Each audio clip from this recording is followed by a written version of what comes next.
Crowd Attack Podcast with myself, Daps. Guys, keep liking, subscribing, sharing, all of that good stuff. Yeah, man, we're back. We're back in the studio. You know, pre-season still, cracking on. Couple stories, it looks like, should we just get into it? Yeah. Yeah. But there are a couple things to get into. So, first things first, obviously I'm an Arsenal fan. Arsenal played Villarreal today, and it was an interesting match. And I think it was interesting because Arteta will tell you, we controlled possession. There were some positive things in terms of control within the game and all of that stuff. But we look so vulnerable defensively and in transition. And yes, I know it's preseason, so I'm choosing not to read too much into it. I'm not reading too much into the scores because, I've seen teams where I've seen pre-seasons where you lose pretty much every game of pre-season, but then you start the season well and you're flying in mid-season. I've seen, especially as an Arsenal fan, I've seen where we've absolutely smashed pre-season and it's not gone so well for us in the season in terms of the start and everything. So I don't read too much into like the scores, but what I'm seeing is what I put stock in. And at the end of the day, with the games that I've seen so far, it's like we're still the same. We work the ball to wide positions to then recycle. It's like we have to get like the perfect goal, the perfect system. And do you know what it's reminding me of what it looks like Arteta's trying to do? At one point, Man City were just so like, all of their goals were the same. Where, you put that ball, that they used to work the ball well, throughout, but they were really direct and really quick. And they used to just have tap-ins. Sterling, Sane, tap-ins all the time. Or Aguero, whoever it was. But the way they played, it allowed for those types of goals. And Arsenal, it looks like Arteta trying to play a game of football where the desired outcome obviously is a goal, but where it's like if we do this, this type of goal can be scored. But the thing is, it's not working. And Arsenal are just too predictable. And yes, it's only pre-season. So again, I'm not going to do too much in terms of going in with it and everything. But I think a massive problem is that Arsenal don't have anyone that's got the individual brilliance. Outside of Max Dowman, but Max Dowman can't even play till December anyway, or in the Premier League. I don't know if he can actually play in the cup competitions. But outside of Max Dowman, we don't have anyone who can create something out of nothing. Everything is designed to make that system work. And the problem is the system is not working. Do you get what I'm saying? And yes, we look good on the ball at times, but there's no real potency. Do you get what I'm saying? Gyökeres started the game, and I tweeted that he's had zero service. The one time he did get a bit of service, he got a shot off and made the keeper save it. So, but we can't keep talking about we need a striker, if before like the patterns of play don't create enough for the striker. So I've seen that a couple of things going around. Gyökeres only had 4 passes in however many minutes he was on the pitch. He only completed 4 passes. Bro, his game is to just score goals. And it looks like a bad performance from him when, he's not scoring, he's not getting that many opportunities. When really and truly, the people around him need to just do more. Like, if Gyökeres had still been on by the time Odegaard, Max Dowman came on the pitch, I think he would have had more chances. He probably would have got more goals. But we also just need to score different types of goals. It's not all the time just get to the byline and try shoot. Get to the byline and try cut back. Because any team that packs out the box against Arsenal manages to deal with Arsenal. Do you get what I'm saying? And then straight away, when it comes to the transitions and being countered, we look so vulnerable. And I don't know exactly what that is in terms of when we set up and how we can quickly get countered. I don't know exactly what that is, but it's something that needs addressing. And if I'm being honest, normally in pre-season, I see some sort of change in terms of how the team are playing. or they've tweaked something. Nothing has changed, and it's not a personnel thing at this stage. It's literally just how the team's set up and what they're being asked to do. So if you're asking the team to do a certain thing and remove their identity in terms of what they can actually bring creatively or just as an individual, if the system's not working, it don't matter what you tell them to do. It don't matter who then comes in, because the system is just fundamentally just not working at times. And yes, we will win games because we have quality and the system works up against certain teams. But when it really gets cracking, and when you come up against a team that are well drilled and know what they're doing and have that low block and are very hard to like get through, you're gonna struggle. And if you ain't got that player that can create something out of nothing, it's a long day for you. But you know what, pre-season, and you know, it was good to see Max Dowman out there again. Max Dowman, he's just, that's the only positive. And it's a shame that he can't play until December, because he is someone that would definitely be playing from the start of the season, 100%. And he plays without fear, and he's got that thing about where other players know who he is already, and yet they can't stop him. Do you get what I'm saying? Again, he came on for maybe 20 minutes today, and in those 20 minutes created how many chances and won the penalty again. Like, he always looks like he wants to do something. He always looks like he wants to make a defender commit. Do you get what I'm saying? And we need more of that. And yeah, fair play to him, and he's got a bright future ahead of him. And you know, a lot has been said about Max Dowman already, and he just continues to show it and continues to take it into his stride, man. So fair play to him, man. What else? Listen, William Saliba, you best fix up. And again, pre-season, so I'm a bit, you know, whatever. But towards the back end of last season, I don't know how much of that had to do with Gabriel not being there, but towards the back end of last season, you looked real shaky. I'm seeing moments in this pre-season where you're looking real shaky again. Again, it's pre-season, so I'm not gonna go too ham, because it's like it's pre-season. This is where you should be looking shaky. But when the season starts, Saliba, please, like, let's have our Rolls Royce hat on and not the Vauxhall Vectra hat that I've been seeing recently. So yeah, that's it in terms of Arsenal, man. Arsenal really need Eze, by the way. If there's any truth to that, and if today's game is anything to go by, Arsenal need Eze, because we desperately are needing someone with individual brilliance. And the only good thing about Max Dowman not being available until December is that they won't look at that and think, oh, we got Max Dowman, so we don't need to buy another player. No, get him in, because as it stands, I'm not confident first game of the season against Manchester United. Manchester United, from what I've seen, you know, tails are up. They look like they're flowing. And fair play, but Arsenal needs to just, please. So they go again Saturday against Athletic Bilbao, I think. So yeah, we'll see how that game goes. What else is in the news? Listen, Manchester United are 1 second. Yeah, Manchester United are really going for it with the signings, which is crazy, because over the last couple of seasons, they've reported losses. They're in crazy debt.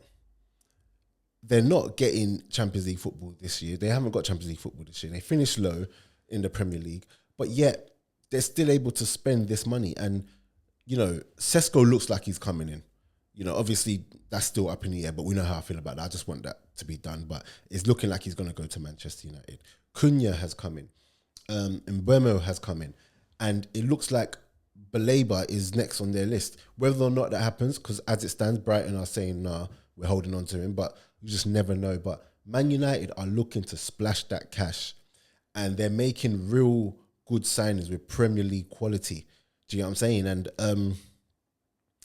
right, it's going to go down to, you know, right to the end of this transfer window to see what is, you know, where everyone lands, because Manchester United, I don't know how, like I said, I don't know how they're able to do it. They're able to just throw around cash, I don't know. Just PSR I always used to hear about. Is that still a thing?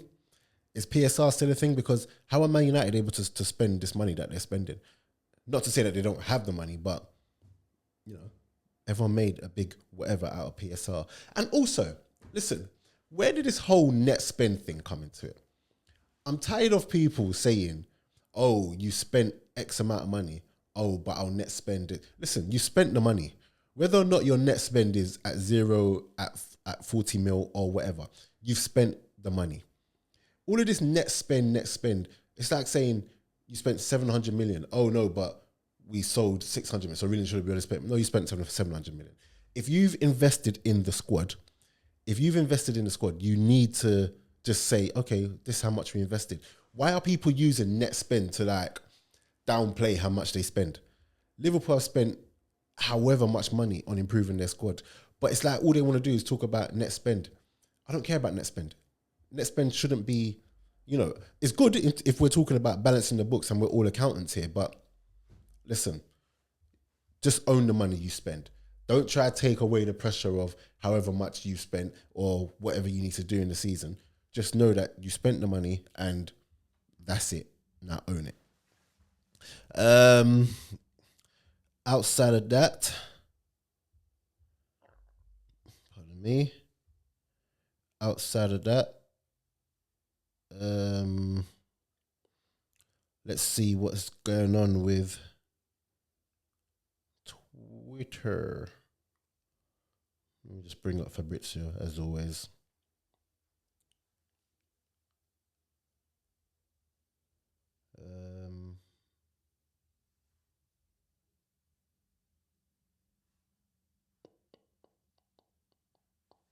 So just loading it up. Right. Benjamin Sesko only wants Manchester United. Honestly, Newcastle have had such a bad window, man. I spoke about it before, but listen, they are having such a bad window. And I wonder, if Sesko goes to Manchester United, I wonder if they're actually going to keep Isak and be like, look, if it means you're disgruntled, if it means you're playing pissed off for the season, then so be it. Because, Isak going, but potentially getting Ekitike or Ekitike or getting like a Sesko, it kind of cushions it because you're getting one of the next hot prospects in. But if you lose your main striker and all you can get are strikers who are not of that level and their ceiling is pretty much already reached, like we're talking about Ollie Watkins, Mateta, we're talking about these strikers who are very good strikers, but they're at their kind of ceiling right now. Do you get what I'm saying? Is it not just worth, you know what, we're going to keep him. We're going to keep him and get one more season out of him, whether he likes it or not, which I feel Newcastle should do. I feel like Newcastle should just be like, yeah, we are keeping you. We can't get anyone else. Because what else can they do? So, and I've seen a lot of things about Newcastle just not being a big club and whatever. But to be honest, all that stuff about, like, I saw a Newcastle fan tweet about the state of football when a player can go to a club with Champions League football, but he chooses to go to Manchester United, who aren't offering any Champions League football, and finish where they finish in the league. But my thing is that, let's say he signs a 5-year contract, Sesko. Let's say Sesko signs a 5-year contract. For me personally, over the next 5 years, with the way things are going, Manchester United are probably going to play in the Champions League the same amount or more than Newcastle. So yes, he might not have Champions League this season, but if you look at, the seasons coming, if things keep going the way they are going, Manchester United will have Champions League football in terms of the fact that they're willing to spend the money. They're willing to get the players in. They have what seems to be a bigger pool. So, I'm not buying all that whole, he's going to a team without Champions League football, because if he does go to United, he will know that he will have the end goal of that being, a championship winning team, a Champions League playing team, and he's not going to go there unless he's confident of getting that. So yeah, man, there's that.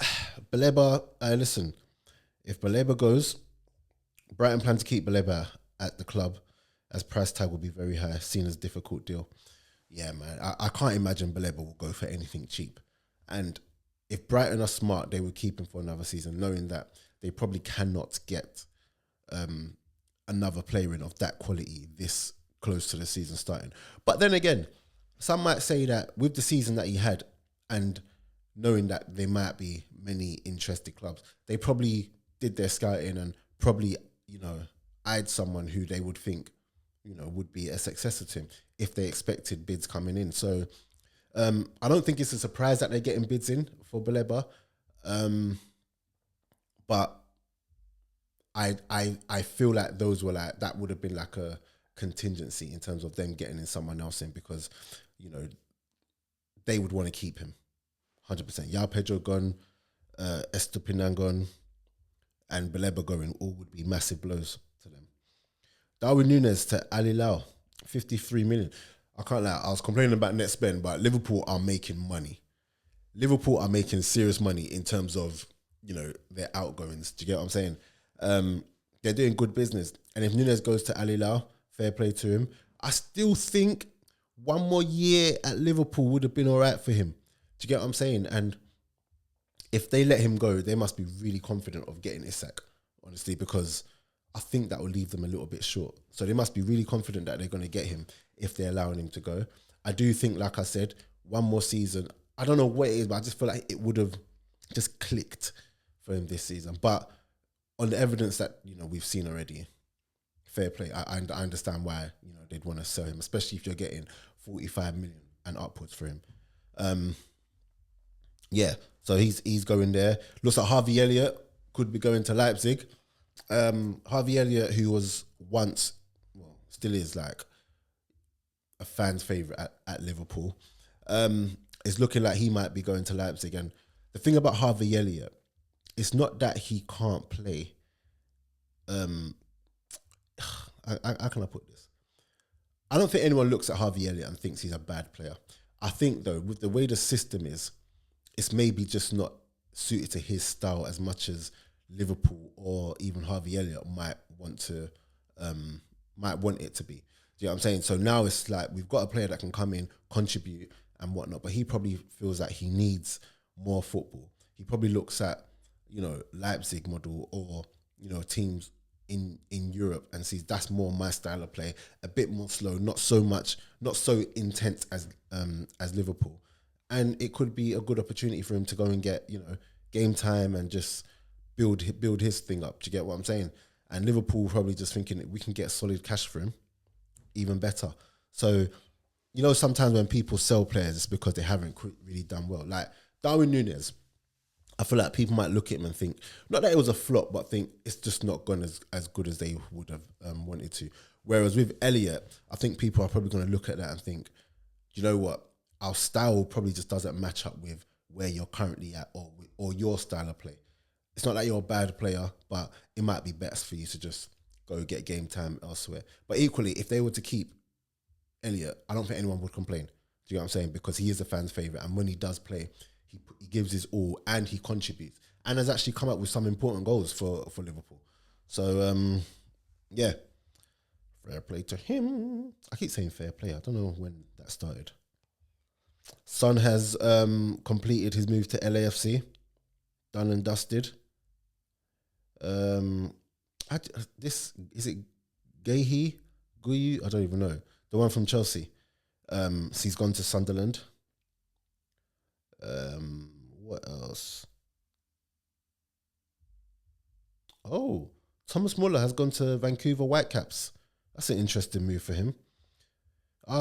Everton want Jack Grealish, but they want a loan with no obligation to buy. Jack Grealish is interesting. A lot of people will look at him as a flop. I don't actually see Jack Grealish as a flop. I feel like the treble winning season, he played a massive part in that. And I think people downplay how big of a part he played in that because of his goal return. Do you get what I'm saying? So Pep will even tell you himself, that year he was actually a really, really good signing for them. Yes, they paid 100 million for him, but again, the 100 million thing, not many players are worth 100 million. And if you're going to hold players to 100 million pound standard, I don't think many players would have actually, you know, been worth that money. Do you know what I'm saying? But, you know, say what you want about Jack Grealish, but outside of maybe last season, the previous 2 seasons, he's actually played a big part in Man City. And that treble winning season, like I said, he was up there as one of the best players. Do you know what I'm saying?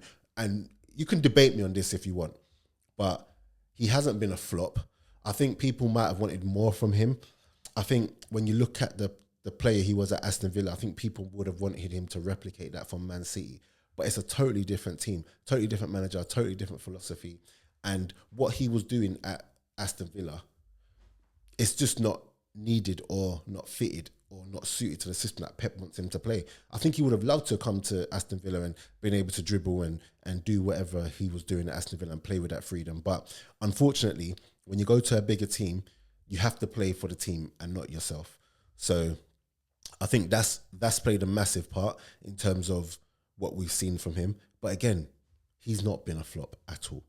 He's been a player that has contributed massively over the last couple of seasons. Again, not so much, last season, but massively with his contribution in that treble winning season where he was one of the best players in the league.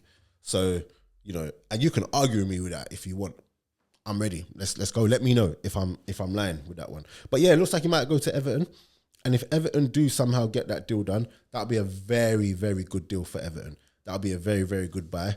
And it will just go to show that, they're not just looking to just stay in the league. They're looking to actually try and do something. And with David Moyes, you never know.